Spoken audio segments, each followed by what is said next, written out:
Crime, especially that of a violent nature, is most often committed by men. In the Victorian times, this fact was still true. So when a woman was convicted of murder, this caused a huge furore and begged the question why she chose to kill, and was it all to do with money or something darker? This time, on Macabre London, we uncover the story of the Bermondsey Horror.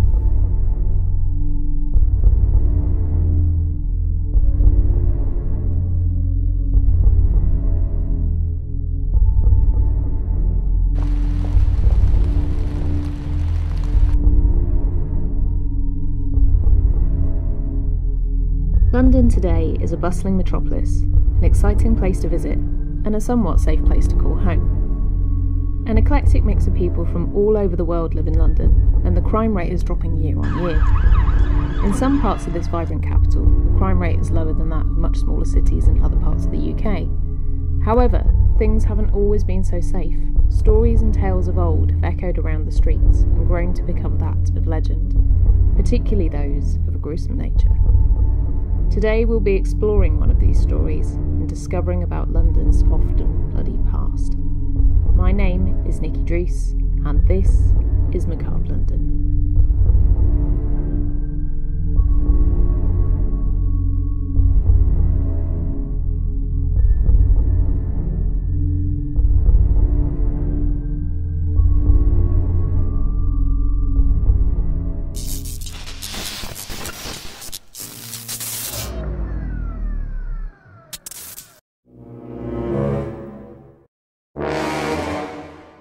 London in the mid-1800s was a vastly expanding city, with the Irish famine seeing many people choosing to emigrate to the city in the hopes of a better life. The general population was increasing at a fast and unsustainable rate. The boost in the city's population was not just from Ireland. People from all over the UK flocked to the city, as well as people from France, Germany, and also Poland. The cheapest, least desirable and most dangerous areas of the city were filling up fast as people sought spaces to thrive in the underbelly of the metropolis. For those who had little to start with, this meant that competition for all basic requirements became stretched, and with jobs and accommodation becoming more expensive and less available, people were forced to live beyond their means and to pay for it either through hard work or to turn to crime in hopes of a better life. For some people, a route to gain a taste of the high society living they were seeking was to gain employment in a space which afforded that luxury. For women, it was a good way to secure a job where their basic needs of food, board, and a little bit of pocket money would be met.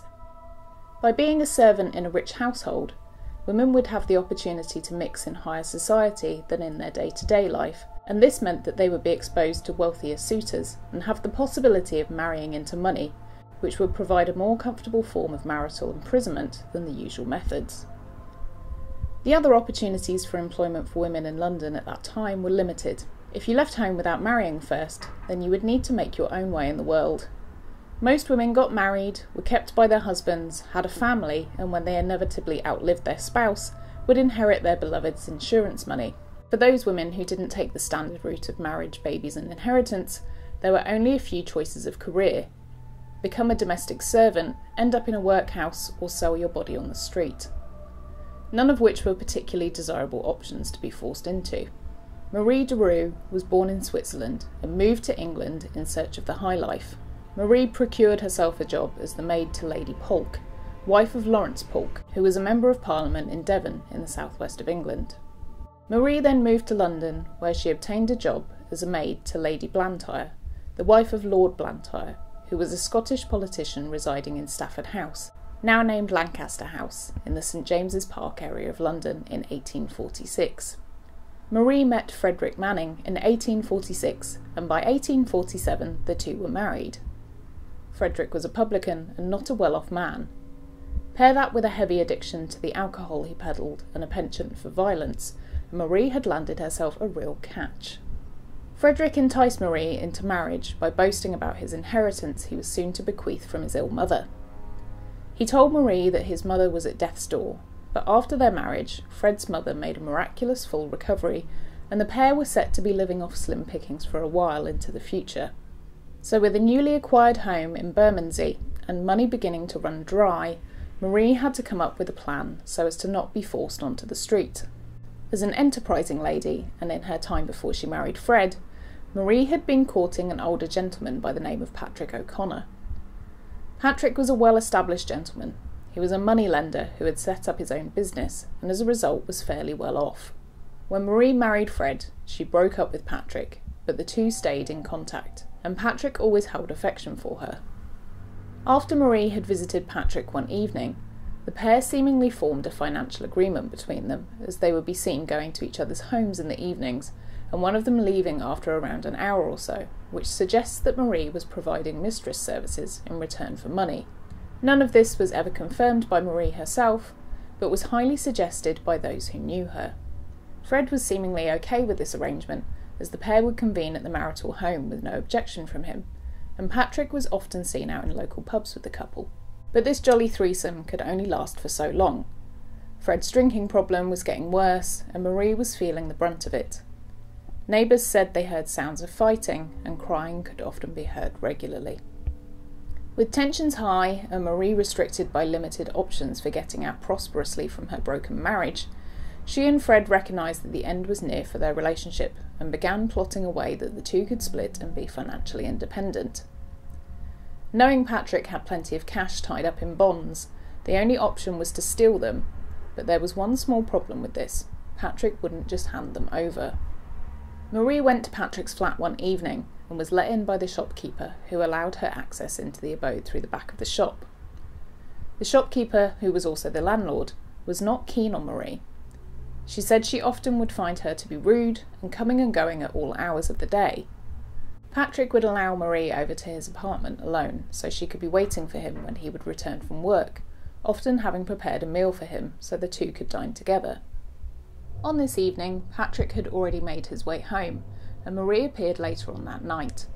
The two spent a few hours alone together in the flat, seemingly negotiating a deal which wouldn't come to fruition, or perhaps Patrick declined her offer, as Marie left and went home, storming out through the shop looking upset. The following night, Marie sent a letter to Patrick asking him to come by her house in Miniver Place, to which he did, but instead of coming alone, he brought a friend along with him. Marie was visibly annoyed at Patrick and said she'd been waiting for him and that the meal she had made him had gone cold. Marie spoke to Patrick about settling some bills, for which he said he would pay, and the two talked about their financial affairs. Frederick, who was also at home, tried to share some brandy with Patrick, but he said he felt ill after smoking a pipe and retired to their couch until he felt well enough to go home, taking his friend with him. The next day, Marie, once again, sent a letter to request Mr. O'Connor's company at dinner, but this time stipulated that he must come alone. It's speculated that Marie had told Patrick that she would elope with him that evening, but Frederick had other plans. Patrick finished his job for the day in the city on Thursday and told his colleagues that he was headed for dinner in Bermondsey at the Mannings' abode. He was seen crossing London Bridge by a colleague, William Keating, and the two exchanged pleasantries and went on their way. Patrick made his way to the little mid-terrace home and went in through the front door for what would be the last time. When entering the house, Fred invited Patrick into the kitchen for a drink, but what quite happened next no one really knows. The next day, Patrick didn't arrive for work, which wasn't a huge deal in a time when calling in sick wasn't as easy. He would have had to send a note to advise of his absence, and as he was the boss of his own company, his colleagues assumed he was taking an impromptu day off. Patrick's friend William wasn't able to find Patrick at work on Friday, so he went to the last location he knew he'd been to, Marie's place. He knocked on Marie's door and she opened it.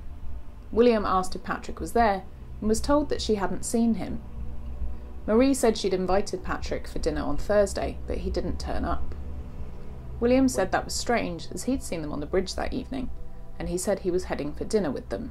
Marie said that she was quite annoyed at Patrick for not arriving, and Fred told William that it was quite ungentlemanly of Patrick to negate his commitment.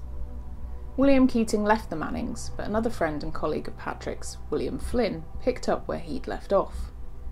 Flynn arrived at the Mannings also to inquire where his friend was, and he was told the same story of Patrick having not come to dinner on Thursday. Flynn left the Mannings and alerted the police, suspecting that there may be more to the Mannings story. Two policemen, Henry Barnes and James Burton, arrived at the Mannings later that day, knocking on the front door but receiving no reply. They managed to gain entry to the house from a landlord who had the key. When entering the house and finding it empty, Barnes and Burton decided to have a look around to see if there may be any clues to the Mannings and indeed Mr. O'Connor's whereabouts. Barnes and Burton entered the kitchen when they noticed 2 flagstones on the floor which appeared to be damp around the edges. The police were aware that Patrick was missing, but they had no lead apart from him heading to the Mannings for supper, so at this point they were looking for evidence as to where he may have been, and not necessarily a body. Fearing the worst, the pair poked in between the flagstones and noticed that the earth was soft beneath them, which would suggest they'd been freshly laid. Somewhat ironically, at the depth of a foot, a human toe was found sticking up out of the fresh earth. As the pair began to dig wildly further into the damp, cold soil, they began to uncover the bound torso of a man. His legs were bound behind him with strong cord, and he'd been unceremoniously dumped face first into the makeshift grave. Just as Burton and Barnes discovered the body, Samuel Lockwood, a surgeon, happened to walk into Miniver Place. Samuel had heard that there may be something interesting happening at the address and decided to pay a visit, even though he'd not been instructed to by anyone. Samuel helped the pair uncover the rest of the body, and when Barnes uncovered the head, Samuel inspected it, reaching inside the mouth and removing a pair of false teeth. The teeth were set to one side, and the rest of the body removed from the makeshift grave and set out in the adjoining room where they would sit for inspection by the authorities over the next 2 days. In trying to establish exactly what had happened, the police interviewed anyone that had any dealings with Patrick in his day-to-day life, and all were questioned about Patrick's involvement with the Mannings.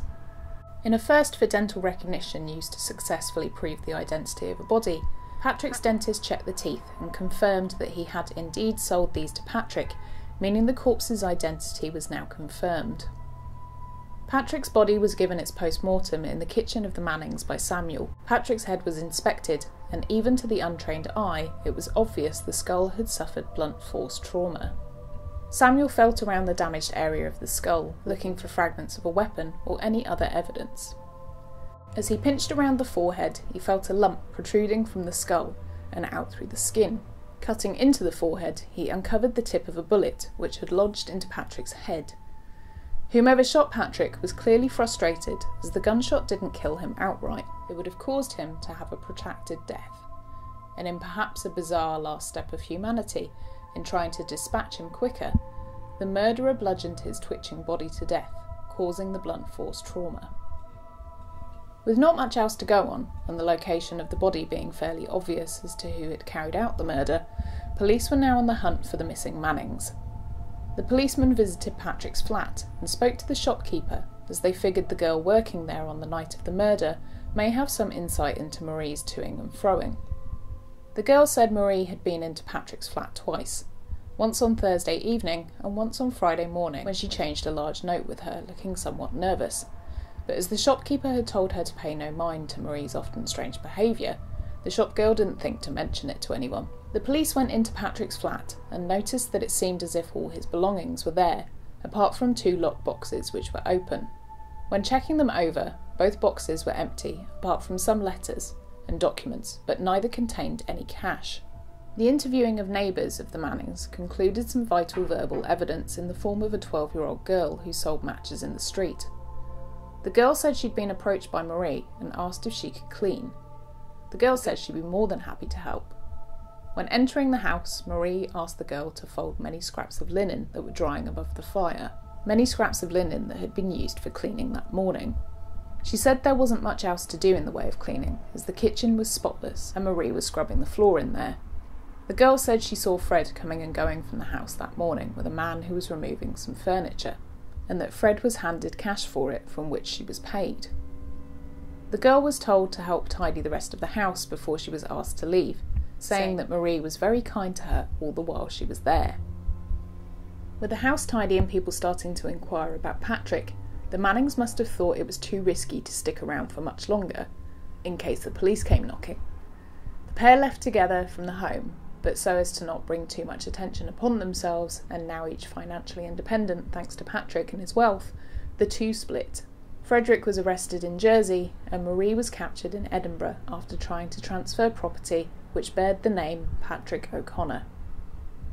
In court, the jury heard the evidence presented by Henry Barnes and James Burton, the two policemen which discovered Patrick's body at the Mannings, and Samuel the surgeon. The two Williams gave testimonies, along with the cleaner girl, the landlady of Patrick's flat, and anyone else who happened to have a sliver of detail about the case. The jury found both Fred and Marie guilty, and both were sentenced to death. Marie spat angry taunts at the jury after her sentence was delivered, calling them English imbeciles. Both Marie and Fred were to be executed together, which was unusual, as usually both would be executed separately from each other. However, as the case had been in the press and the pair were now well known by the general public, a decision was made to carry out a public double execution. The execution of the Mannings was carried out by William Colecraft, an executioner whose methods were often said to be more crowd-pleasing than humane for his victims. Colecraft used the short drop method of hanging, which didn't break the neck like the long drop method of hangmen in later years, but instead would strangle and garrote the victim, subjecting them to an extended and painful death.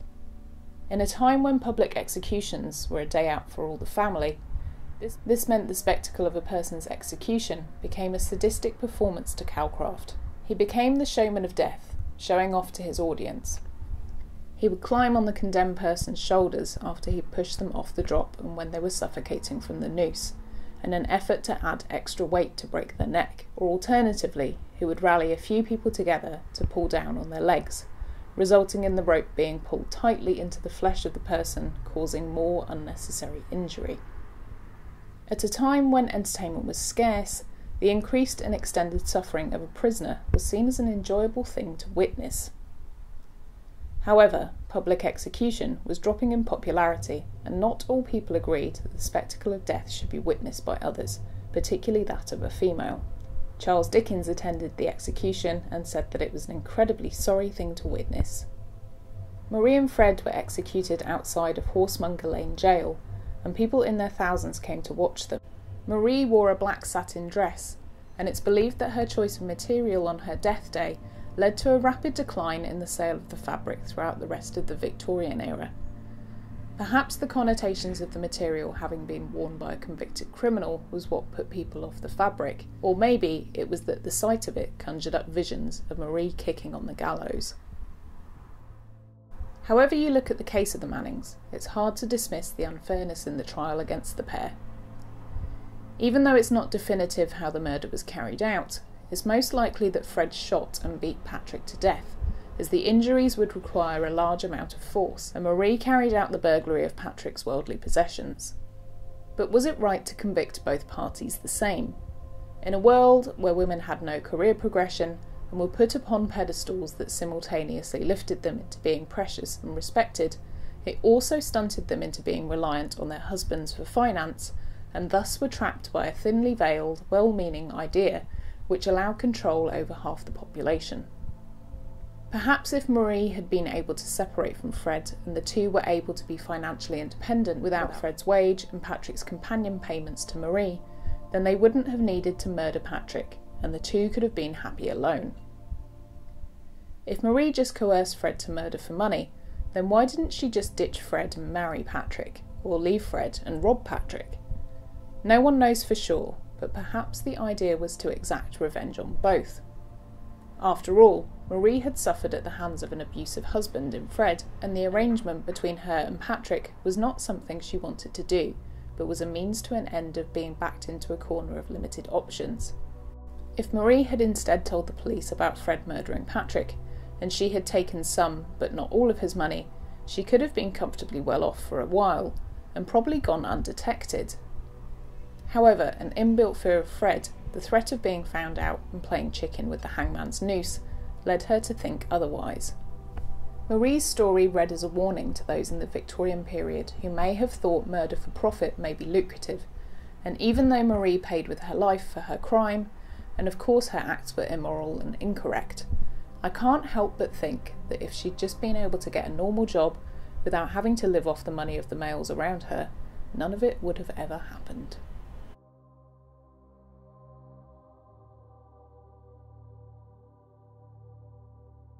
Thank you for joining me for another episode of Macabre. How do you feel about this case? Do you think Marie and Frederick received the right punishment for their crime? Or do you think that they should have been allowed something less permanent than the death sentence? I'd love to hear your thoughts in the comment box below on YouTube. Make sure you join me on my social media so we can chat about it there too. If you haven't already, then please make sure that you check out my recent videos on YouTube, where I've been carrying out a few Halloween experiments with some slightly mixed results. And even though Halloween is now over, hopefully they'll still be mildly entertaining for you. As usual, please give this episode a nice big thumbs up, subscribe so you don't miss an episode, and remember to leave us a review on iTunes. It helps new people to find the show and to grow our Macabre family. Thank you to all of you that have left 5-star reviews already. It's very kind of you and I really appreciate it. If you'd like to continue to support me and the show together, then please think about supporting me on Patreon. Support tiers start from as little as just $1, that's 80 pence, and go up in increments from there. We're now reaching download numbers with the podcast where if everyone donated just $1 per episode, then I could perhaps go part-time at my day job, which would really help me in bringing you more content on a regular basis. However, if you can't donate, then don't worry. Please just spread the word about the show, as that's also very helpful. If you do manage to donate, then you also get Macabre London shaped rewards such as t-shirts, pin badges and access to exclusive content. So it's worth chipping in so I can do more of this for you on a regular basis. The link for Patreon will be in the show notes below, so do check it out. Thank you for joining me for another macabre tale from London's past. I've been Nikki Druce, and I'll see you next time.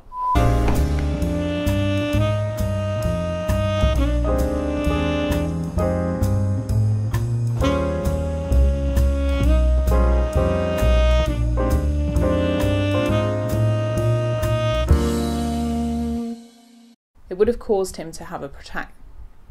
It would have caused him to have a protracted. It would have caused him to have a protracted. It would have caused him to have a protract. It would have caused him to have a protract.